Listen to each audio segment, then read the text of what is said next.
Word of today. Rekindle your love for Jesus. Read this. You are a God of forgiveness, gracious and merciful, rich in unfailing love. You did not abandon me. That's Nehemiah 9:17.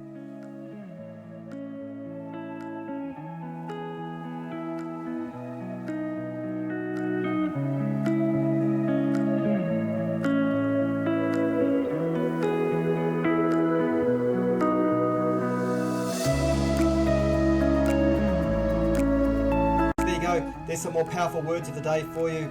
It's worth having a look at, it's worth having a read, because this can help create a happy, healthy mind, body and spirit.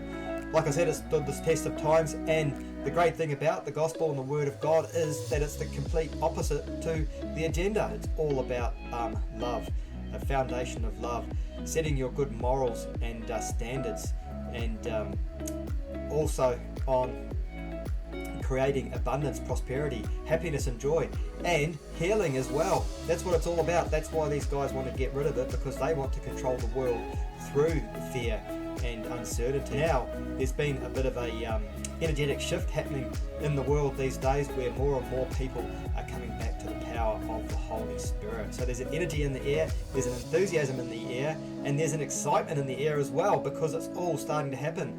Those people that don't know about it or don't want to be in touch with their Holy Spirit are simply going to end up missing out unless they start looking into it a bit more. Do you want to be left behind, or do you want to learn more about your Holy Spirit and create a happy, healthy mind, body and spirit? So look, thanks for watching. Here's a couple of slides for you today, and you have a great day. Bless you.